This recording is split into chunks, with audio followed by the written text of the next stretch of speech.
What's up, everyone? Welcome back to another episode of Fired Up, and you know what I'm saying? Let's go. Yeah, man. All right, man. Again, we're up to like about 2,600 subscribers. I want to thank everyone for subscribing, and share it with other people, man. Sharing is caring. Now, we talked about that law of attraction thing a couple of weeks ago on the show here.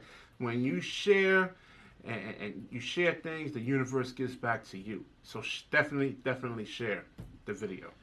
Share, like, guys. All right. So the topic, the title of this show was going to be load management, because this is what I've been hearing for the last week and a half, and Kawhi Leonard sitting out. But no, on the radar today is the New York Knicks, Berick's team, and this is going to be our first intervention sports-wise here. We're going to have a sports intervention today. We're going to get this man over here to be a Brooklyn Nets fan, because he's been asking me for years, what's the actual cure for the Knicks? And I'm asking you. The cure is in Berick, and it's in you people. You faithful, trying to be nice here. You faithful Knicks fans. Oh, all right, man. Berick, take us off, brother, man. New York Knicks, what's going on? James Fizdale is actually on the hot seat, and that seat is almost like volcanic lava right now. Not like a fire and pit, but like volcanic lava. So what the hell is going on? There's nothing going on but the obvious. I mean, they're trying to put together a plan that will at least put them in a position where they can part ways with Fizdale and obviously implement a replacement. And we don't know who that replacement is, but mum's the word on that. But that's on the outside of the spectrum. The inside of the spectrum right now is the fact that he's been on the job for well over 2 years now. Well, about 2 years now.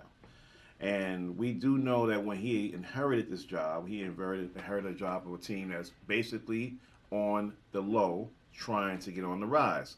We call that rebuilding. Now, the rebuilding project hasn't happened as fast as one would like. Why? Because you put reliance on free agency.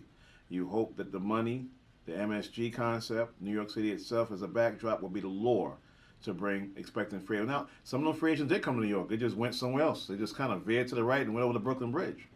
But the bottom line is you didn't get them. And now you have to go back to the old-fashioned way of how to rebuild. Now, when you do that, you come into the season with expectations. You draft R.J. Barrett, who was one of the top 3 players coming out the NBA draft. You have Robinson, who's probably the premier shot blocker in the NBA, besides my man on the other side and who plays for the Nets. I love how he shot blocks. Jared Allen. But outside of that, you have players you can build around. You go get Morris. Develop. Key word. Young players that you have to develop. Where is the player development with the New York Knicks out? Well, we don't know. We don't know who's in charge. We know who's assembling. We don't know who's in charge of the development. But you want to point the finger to the head coach. That's Fizdale. Fizdale is going to get the blame one way or the other, and that's why they're looking to part ways. But now you're going to part ways with a coach. The team is still the same. Now you want to go get a player in free agency, or you want to go get a player in the trading deadline. It doesn't matter. This team is still going to be what they are. So why don't you sit down and figure out a way with Fizdale, go in there and find out what are you doing, not doing, what you can do better, and go with that flow. You're going to keep getting rid of players. You had Hornacek for a year and a half. You fired him. Now you have this guy. What you going to do with him now? You're going to fire him because we're 2-9? Well, hey. Well, listen. No, the president. What's his name? Scott. Was it Scott Mills? I keep forgetting the guy's name. Perry and Mills. Okay. They expected better. Everybody expected better. They expected to be a playoff team or a playoff caliber team this year. This is what they wanted. Yeah, they expected better. Yeah, they wanted that, but they're not getting it. Now, you're 2-9. At this stage of the season's still basically young. But in a couple of weeks, when you enter December, it's not going to be a young season anymore. Now you're looking at everybody's going to have at least about 20 games underneath their belt. And if you're like 15 games under 500, the season's lost because there's no way you're going to catch up. No, that's not true. Well, listen, I've seen. There's no way you're going to catch up. With those bottom feeder teams that's always going into the eighth spot in the playoffs, and you have tiebreakers. The thing is, you're the Knicks. First of all, what's the Knicks' identity in terms of what style that they actually? Some of it I kind of do want to put on Fizdale a little bit, not too much, because Fizdale wasn't the one that actually constructed the team. You have to look at, as a general manager, what style the coach actually wants to run, and you have to get players that's actually going to be able to actually fit that bill right there. Right. And I don't think the management of the Knicks hasn't really done that. And then they get a bunch of guys that's on 1-2 year contracts, and so they're not going to want to listen to anything. They're going to want to do what they have to do to actually make more money for a contract. On the flip side of that, you hire people for 1 year deals. You want them to work on further contracts. Not to mention, you're still trying to build through free agency. Now you're putting the onus on AD. AD may not come out at all. He may stay in LA. He may not. And all right, so we got a request. My boy, he wants to know what's up with Ntilikina. Why they're not playing him, and why, if you're not going to play him, why they picked up his option. Played him last night. Previous to that. The question was like a week and a half ago. So, well, the answer to that is Ntilikina is one of your old-fashioned quintessential point guards. Okay, and I'll explain what I mean by that. He's a guy that dribbles well, keeps his head up, looks at the floor, reads the defense, makes the quality pass. He'll take the average shot when need be, but he's not assertive to the point where he's going to go out there and drop 25 points and give you 8 assists and 3 steals a night. Because apparently that's what you want for Ntilikina when Phil Jackson selected him. Listen, that'll make his job much easier in terms of distribution if he can go out there and be somewhat of a scoring But he's threat. not assertive on the scoring aspect. I'll say it again. He's not assertive on the scoring aspect. That's why you want to know why we're dealing with the kid. That's a confidence thing right there? Is it the coaching staff putting confidence in him? If it's a confidence thing, he wouldn't be in Knicks uniform at this point in time. You saw how he performed in the FIBA tournament, right? The man went off. Yeah. So why is he doing well overseas? That's how he got drafted. He did well overseas. He did well in the tournament.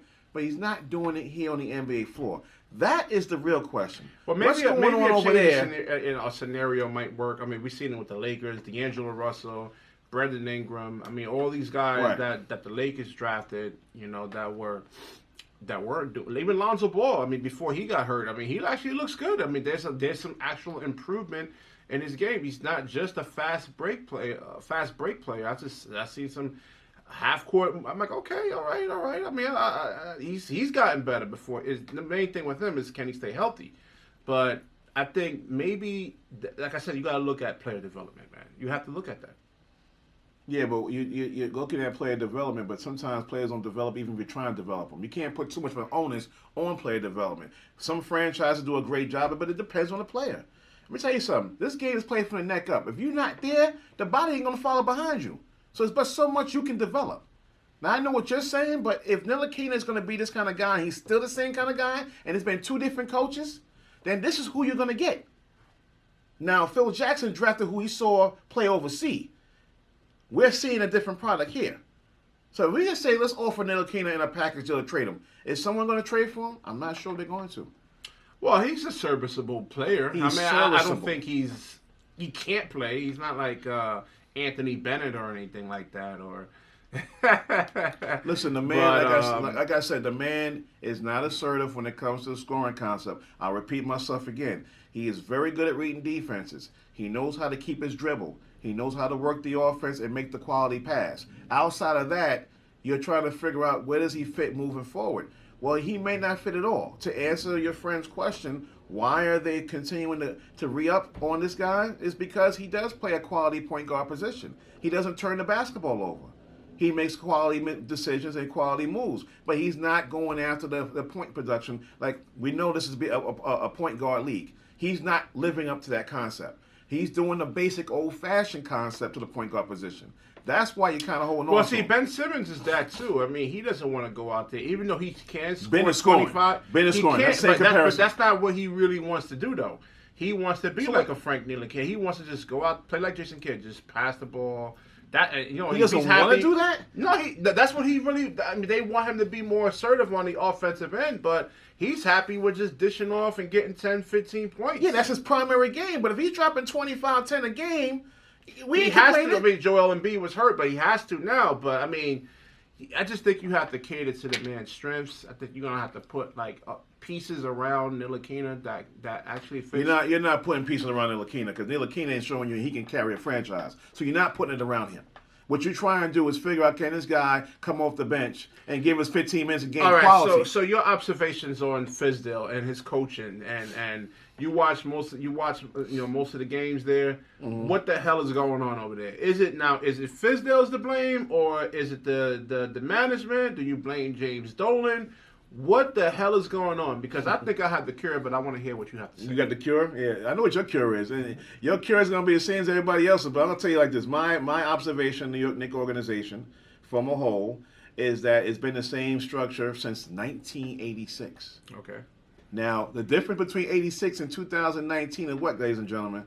You had better players back then. You were able to conceal whatever Dolan's putting together as a front. Now you had guys like Ernie Grunfeld and Dave Checkers, all these guys. You had different guys in charge of player personnel, but the same guy was running the show. But you had great players. Now the great players are gone, and now we're back to mediocre players. Now we got something wrong with the Knicks. Listen, it's been the same structure for a long time. Dolan's the kind of player, a kind of owner that he doesn't give a damn about nobody else but himself. If you're going to kick out Charles Oakley, the player that I say was part of that early regime, you're going to kick him out, there's something wrong with you.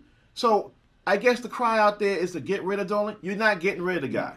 No, you can get rid of Dolan. How are you going to get rid of him? How? You have to actually separate yourself from the team. Now, us New York fans, we love our New York teams. We have a New York team right across the water, baby. You know, a tree does grow in Brooklyn. And a team is in Brooklyn right now. They got a few leaves on there, not much right now. But okay. Temporary. I'm not saying jump ship. You know, this is for all. I'm not just saying for Berick. This is an intervention for all you Knicks fans. Ain't no diehard Knicks fan jumping. You got to jump ship temporary. Ain't no diehard Knicks fan jumping. We were talking about this yesterday. We seen this in the organic food movement.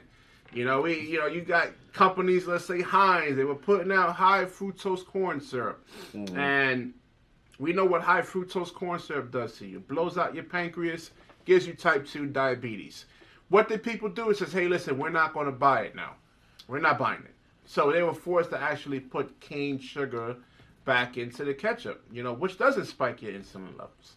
So you got to actually, as the fan, you know, separate yourself from James Dolan, because even if James Dolan has been very quiet, it doesn't matter. Just his presence there, you know, you're just gonna think about the Oakley. He has to go. I mean, it's the root. You have a weed. You have to get to the root of the problem, and you have to get rid of it. Listen, if I want a gold mine, and I've been making millions of dollars year to year on the MSG concept, on the Knicks brand, who the Knicks at this point in time are the third most expensive, most valuable franchise in sports. Yes, they're New York Knicks.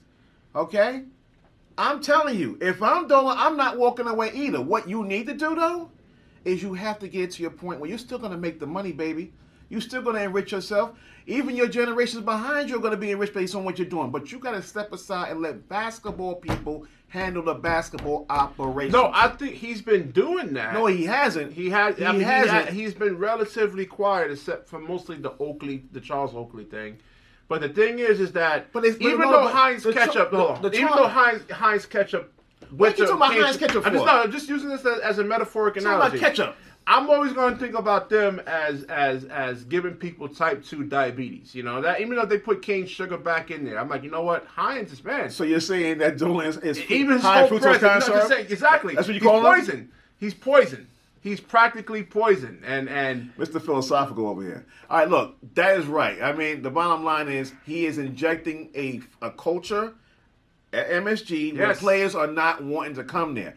Now, the Oakley situation, we're going to continue to use it because that's the last time the man was that's the last time he did anything publicly dumb. Someone talked to him. Someone got in his right ear and perhaps his left ear. And whoever did that need to continue to get in his left ear and his right ear and just step back. Now, on the surface of things, he stepped back. But I guarantee you, privately, no. Because you're sitting there trying to come up with a plan to fire Fizdale. That's not coming from Mills and Perry. Okay? That's coming from someone else. What do you actually think about the press conference that was held? You think it was deplorable or what do you actually think? They throwing Fizdale under the bus. Because listen, they can't. Somebody got to take the heat for your 2-9. And who? I mean, Porzingis. I mean, look how they handled that situation. Porzingis. Let me tell you about Porzingis. He's gonna ball, but my man's been missing some games because of his knee. Okay, and I'll tell you something. Porzingis is gonna have a good season. I'm not pouring salt on anything. I'm just throwing that right there real quick. But he's gonna have a situation, and this is gonna lead into our load management thing. But his situation is a little bit different. It's not just load management. For him, it is his knee. And this is what the Knicks were fearful about. And I know Porzingis had a problem. Wait a minute. I'm going to hit the ball. I want to be here. I'm here the ball. Well, we're not too sure about what's going on moving forward. Well, so, I know one thing, man. R.J. Barrett and Porzingis right now, those are two great building blocks that's just been whisked Barrett away. is 19 years old. Give him some time, Yeah, guys. I'm saying, but that's a good. It's a good. He's an upside. He got high ceiling. Yeah, Porzingis and R.J. Barrett would have been really a really good combo. Then you can throw. They would have actually attracted Julius Randle in free agency. So I would like that team. It's watchable. Mm-hmm. But so your remedy. I mean, so you don't want to go with my natural cure. So what's your remedy in terms of solving this? My remedy. Because I'm hearing a lot of Mark Jackson in there, and I've seen really good executives go into the Knicks, and then James Dolan just comes in and totally usurps them. Practically. You see Donnie Walsh. He built a really, really good team. And that team was actually really fun to watch. Well, the bottom line, that's a good thing. Yeah, you're right. That's a good thing. If Donnie Walsh was good, everybody was good. Like I said, we had great guys involved. Like I said, Grunfeld, Checkers, the list goes on and on. Donnie Walsh, but the bottom line, Isaiah Thomas, that kind of blew up in our face. But he actually drafted very well, though. He's actually really good at evaluating. No, his problem was the power agent. I think it was Falk. He had a problem with him, and he got rid of players that was represented by that gentleman, and that was another thing. Well, I'll tell you one thing, man. I mean, I think Dallas plays the Knicks tonight or tomorrow. They play tomorrow, right? Dallas and New York. If Porzingis goes off for like 35 to 40-something points, you can kiss Fizdale's job goodbye. And I think the Knicks already beat Dallas already. Dolan will be in attendance for that game, and it reminds me of when Latrell Sprewell, I think when they traded him, and he came back and had a big game. I think that's when Lenny Wilkins was coaching, and they fired him right there. So I don't see that happening right now because you know why?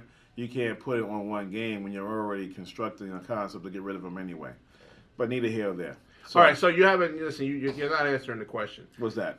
The interview? No, not the interview. I'm talking about how do you fix them? What do you actually, as a Knicks fan? Because you don't want to go with my natural. I'm not saying go and jump ship. Because you're talking. No, it's not about you. Because you're talking about people stopping to watch the Knicks. You're talking about people not going to MSG. Yes. That's not happening. I touched on the surface of things. All right, so now do you think Mark Jackson is the cure? I think Mark Jackson will be a hell of a coach for the Knicks.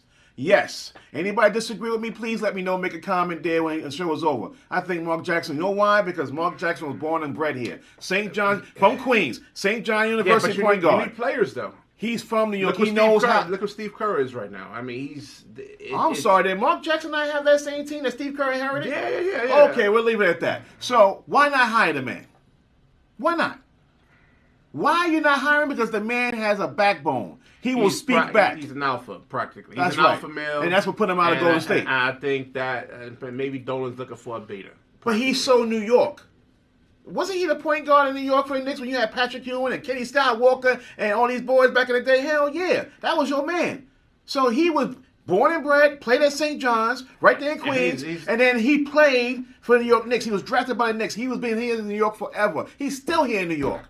Hire the man. He knows how to coach. And basically, you want to hire a point guard as a coach. All right, too. so my thing is what is your breaking point? And I'm asking you Knicks fans, comment on here. What is your breaking point, Berick? Meaning what? When are you going to stop supporting this?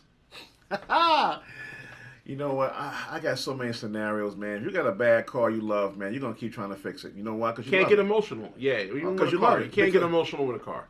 Well, if it's listen, bad, it's bad. I made that mistake plenty of times. Okay, but the point of it is that you'll continue to do what you can to make sure it gets back to where it was. And that's what's going to happen with the Knicks organization. That's what's going to happen with the fan base. There's a lot of Knicks fans all around the United States. I see the Knicks travel, and I look in the stands in the audience, and I see a lot of blue jerseys. And Knicks got a lot of followers. So you're talking about not watching a product that we know is not good right now. It's not going to happen. So my only thing is, you're going to have to go old-fashioned. You're going to get rid of Fizdale, which I'm not in total agreement because it's not all his fault. Again, you had a good point earlier. He inherited this already. So he didn't draft all these players. It's not his players. Okay? He had more of his players in Memphis, and they played well. Yeah. They played well. So that's why I don't agree with getting rid of Fizdale. But if you're going to get rid of him, hire Mark Jackson because he knows how to get these guys galvanized. All right? He knows how to get these guys here galvanized and give them maximum effort. Why? Because my biggest problem with the Knicks right now is they cannot close. They cannot close. So, all right. That's how we gotta do it. No, he doesn't want to go with my the intervention didn't work here. I thought I was going to bring a Brooklyn Nets T-shirt or a cap or something like that to maybe entice him, but it doesn't look like it's going to work with Berick though, man. I'm a devoted fan. I'm a fanatic. He's a fanatic, but I don't know what kind of fanatic he is. But I know what kind of fanatic I am. All right? I believe that somewhere along, that one day the Knicks will come back and rise again.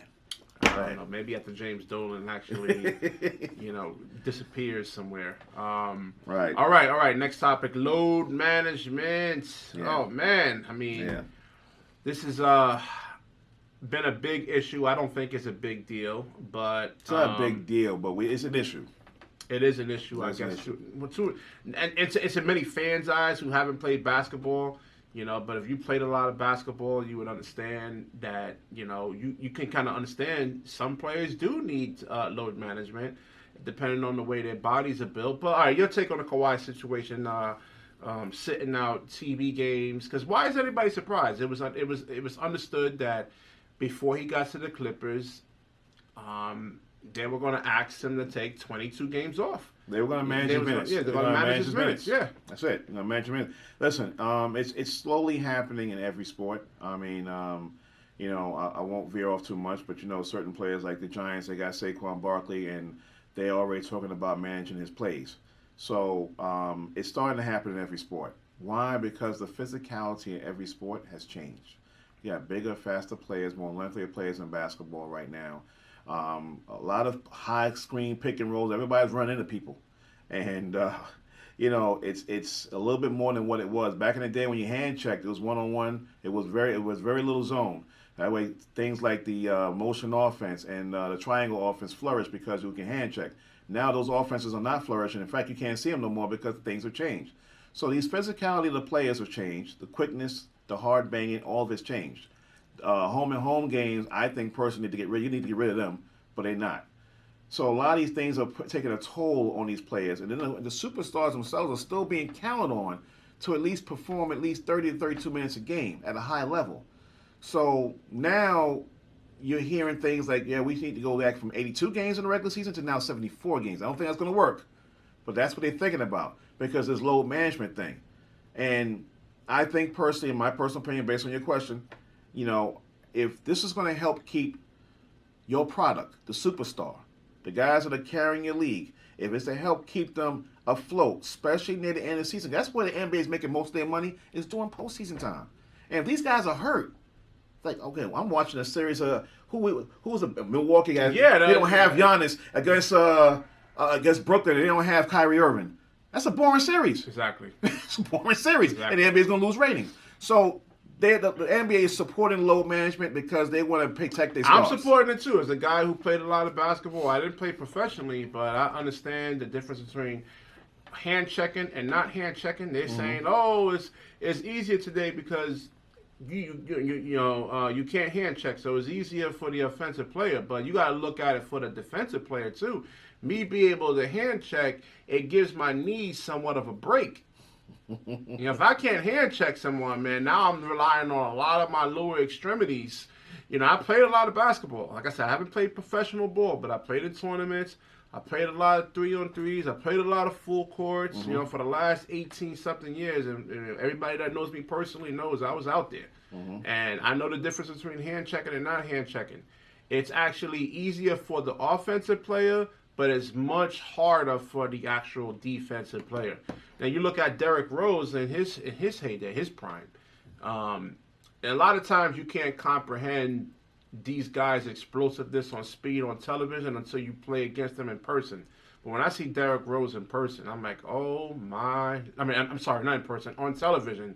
I mean, and how explosive he is. It's like, oh my Lord. I said, imagine you can't hand check this guy. I mean, you have to just use a lot of your lower extremities, your knees, your ankles, and things like that to try to stay in front of this dude. So and that's the thing too. And plus, so all you non-ball players out there, I don't want to hear it from you guys unless you go out there and play basketball. It doesn't have to be against pro players. You can go play against D1, D2 players, D3 players, and you got some quick guys, explosive guys out there, and then try not to. Yeah, I played against collegiate athletes before. I mean, I've been in many tournaments. Dykeman, with occasions. But you actually agree with what I'm saying with the hand checking? Because with the hand checking, it's definitely easier for the offensive player, but it's much, much harder for the. We've never seen a player like Giannis. I watched Giannis twice in person, man. I mean, this dude is. I think certain players wouldn't flourish as well if the hand checking was still involved. Some players would, because you got guys like Durant. You got guys that's where the bigs come into play, though, because the bigs can actually, you have a player like Shaq. You can hand check him all you want. He's still going to be able to actually, So that's not big, strong guys. Hand checking is not going to really phase them, but you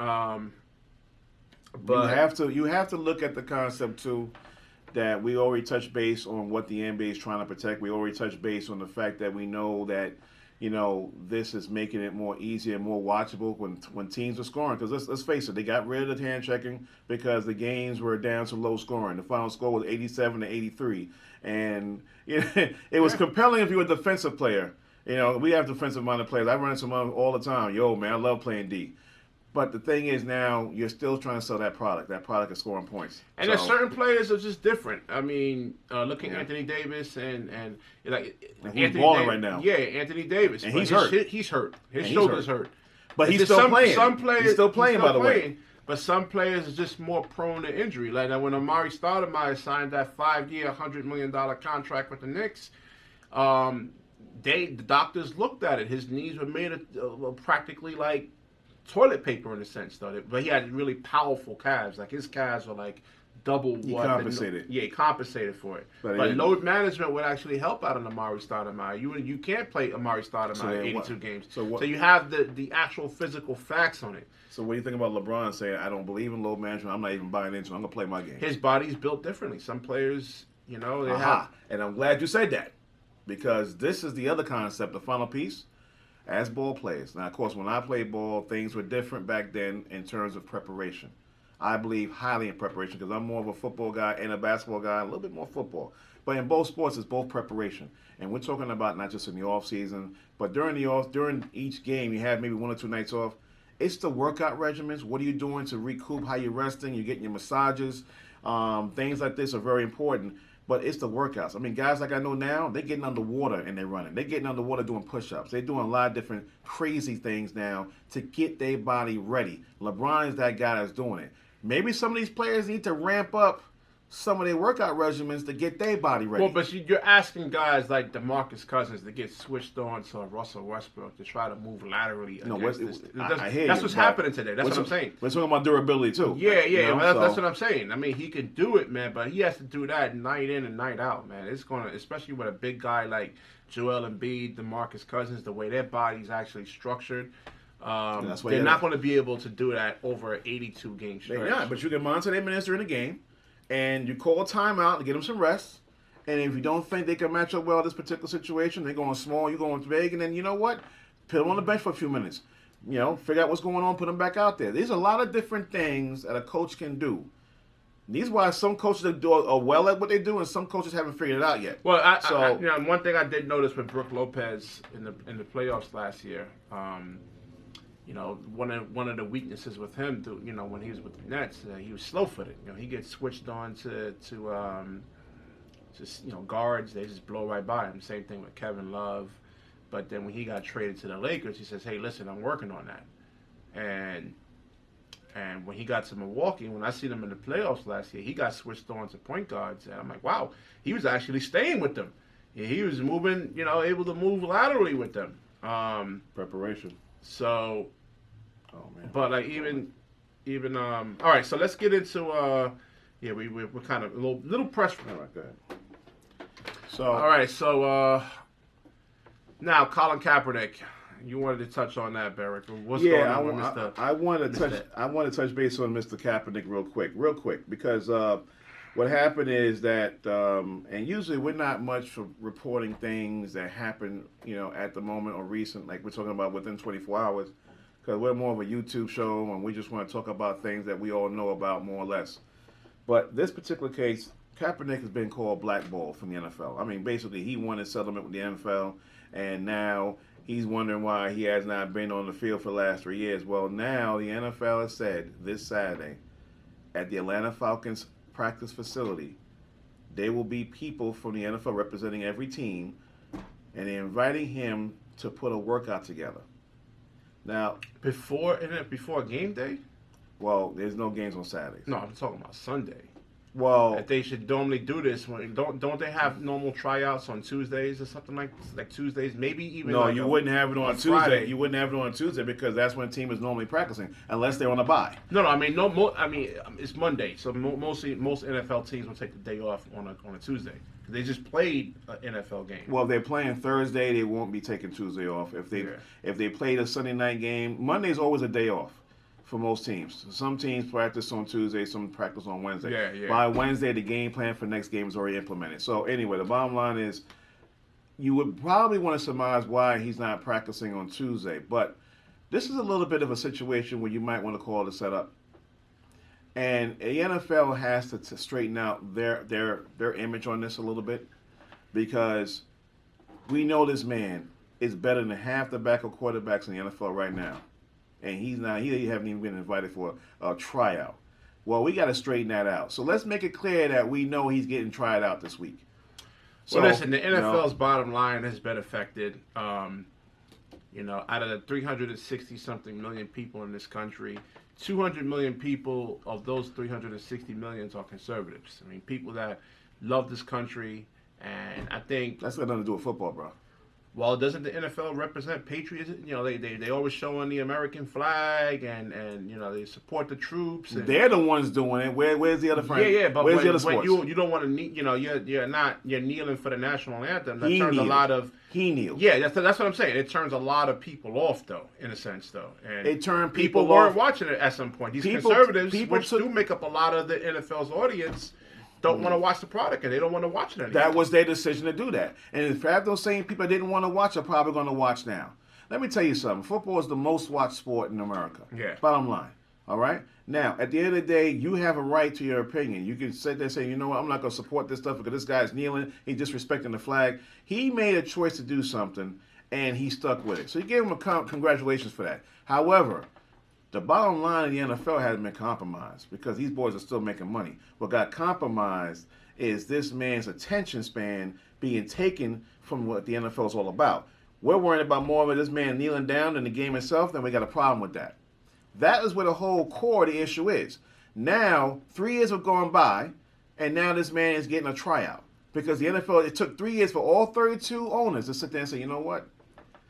We're getting tired of hearing this blackball crap. The Giants could probably Giants don't use need them. Giants don't need them. The Jets could probably use them. Jets don't need them either. Okay. You know why they don't need them? Because they have a quarterback. They have a backup quarterback. We need to go to teams that don't have a quarterback, period. Okay. All right? And there's a few teams in the NFL that don't. And like I said, there's a few backup quarterbacks, which I will not mention now because it's not important, that Kaepernick, at 3 years removed from the game, was still better. You know why? Kaepernick was in the Super Bowl. He came in at the 6th week of the season, took over, and took the 49ers to a Super Bowl against the Baltimore Ravens. And basically was this close. He was on the cusp of winning an NFL championship, but he made a bad pass in the corner, which should have been called pass interference. Well, part of this will be an interview. They want to see, hey, listen, if you're gonna kneel or not. And I think that's really going to be the main thing, to see if his head is in football and not into social issues. And because really, like I said before, we talked about this on a couple of shows ago. I don't care about your political feelings or anything like that, how you feel towards the president, and I don't care about that. Just entertain me. I just want to see you play. That's it. That's it. I mean, the bottom line at the end of the day is that Kaepernick's going to get an opportunity to show whoever's interested. Okay, I'll make sure I'm very clear. It's going to be a video that he's going to put out. There might be some representatives. See, the problem is it's not going to be representatives from the NFL teams because they're preparing. But there'll be a video. There'll be someone there that will see it. And all right, we'll see what happens. So I roasted you on the Knicks. You said you wanted to roast me on my Nets. Well, so I'm going to say real quick because we're pressed for time. I'm going to say this real quick. Right now, the season's still young. I said that earlier. I'll stick to that concept. That's not, they're a few games under 500. I believe they're 4-6, 4-7 right now. Yeah. And they got to play the Nuggets tonight. And tomorrow night, right? And they're not in a bad situation, but when you have this assembled talent right now, you're not supposed to be 4-7. You're supposed to be the opposite. But there are a few good teams out there like Portland that are going through the same mess. So my thing is right now they'll work their way out of it. But if they don't, they're beating themselves practically. They're turning the ball yesterday. 18 turnovers and not even forced turnovers. Just not making the right. I don't. Spencer Dinwiddie's he played well, but for the first 3 or 4 games, he's been abysmal. Rodion Kurucs, dude, come on, man. Your basketball IQ, man. You're really starting to scare me, man. You're really starting to scare me. And no wonder he's benched right now. But they need him in a sense for his floor spacing, and he's actually a really pretty good defender, man. But I guess the domestic dispute that he's going through, legal issues that he actually has with his girlfriend, maybe that's affecting him right now. So they need him to actually be productive. But last night's game, man, I don't want to say it's inexcusable. Utah is a good team, but Utah, they did get in at 3 o'clock in the morning. And they were playing on a back-to-back, and that was a game that you pretty much you had to get. Then I guess that means by and large it should be Denver tomorrow night. Yeah. Okay, so if they don't beat Denver tomorrow night, what are we gonna say now? I don't know, man. I mean, we seen this last year. You were telling me last year when Brooklyn Nets won that, they lost those 8 games, and I said, listen, they'll be fine.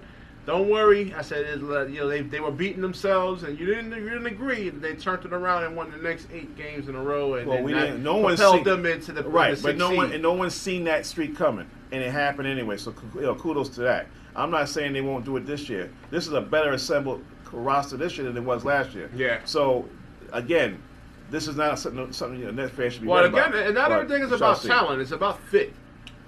Like people that actually are leaders, and there's been questions about Kyrie Irving's leadership, and listen, dude, just be like you. Don't be like Kobe Bryant. Kobe Bryant is not a leader. He wanted to be exactly like Michael Jordan. He was everything like Michael Jordan.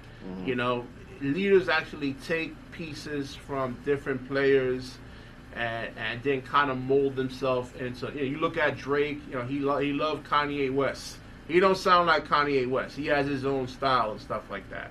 So don't be a leader. Don't be a follower. Don't be like Kobe Bryant. He's not the person you want to kind of look up to.